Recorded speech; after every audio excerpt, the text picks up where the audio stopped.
जय माता दी दोस्तों, हम बात करने जा रहे हैं यूको बैंक के बारे में। देखिए, यूको बैंक में देखेंगे तो बैंकिंग ने ऐसा कुछ डिविडेंड डिक्लेयर नहीं किया है बैंक के साइड से। यहाँ पर जो भी डिक्लेयर किया गया है इनकम, जी हाँ, कंपनी का इनकम जनरेट किया गया है, कंपनी का फाइनेंशियल डेटा शेयर किया गया है, उसके बारे में डिस्कस करेंगे।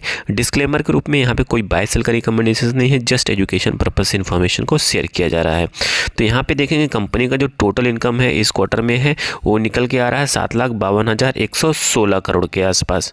ठीक है, वही बात करते हैं पिछले साल के सेम क्वार्टर की बात किया जाए तो यहाँ पे आ रहा है 7,40,000 और इस बार कितना था 7,52,000 के आसपास। तो इस बार का क्वार्टर जो है इम्प्रूवमेंट देखने को मिल रहा है। ज़बरदस्त इम्प्रूवमेंट नहीं कह सकते हो, तब भी इम्प्रूवमेंट देखने को मिल रहा है।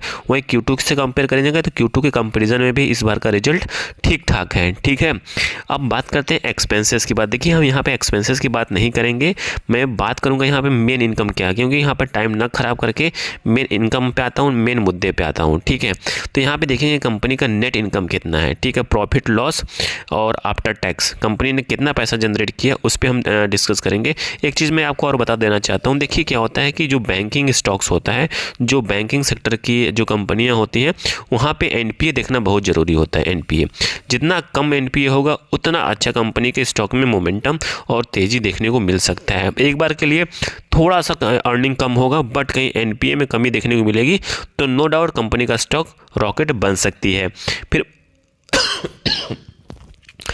फिर बात करते हैं कंपनी का नेट प्रॉफिट की बात किया जाए। यहाँ पे कंपनी ने नेट प्रॉफिट कितना जनरेट किया है आफ्टर टैक्स, तो वो देखते हैं। तो यहाँ पे आप देखेंगे कंपनी का जो आफ्टर टैक्स कितना बचा है वो देख लेते हैं।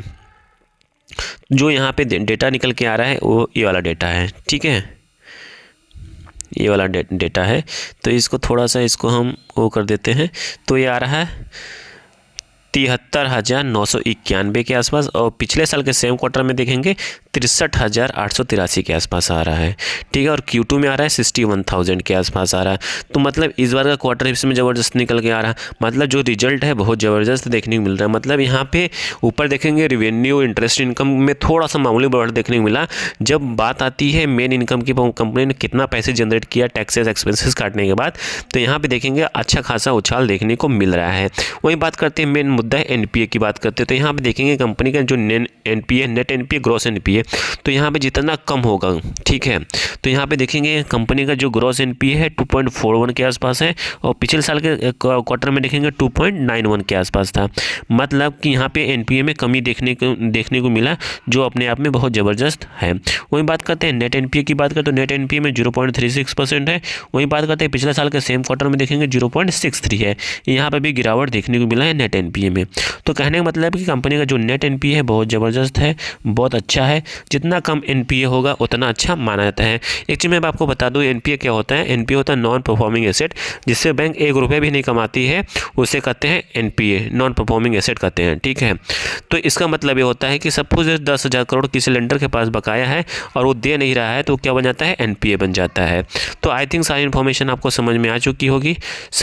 प्लीज़ लाइक एंड सब्सक्राइब करिएगा। डिस्क्लेमर के रूप में यहाँ पे कोई बाय सेल का रिकमेंडेशन नहीं है, जस्ट एजुकेशन पर्पस से इन्फॉर्मेशन को शेयर किया जा रहा है। Thank you for watching this video.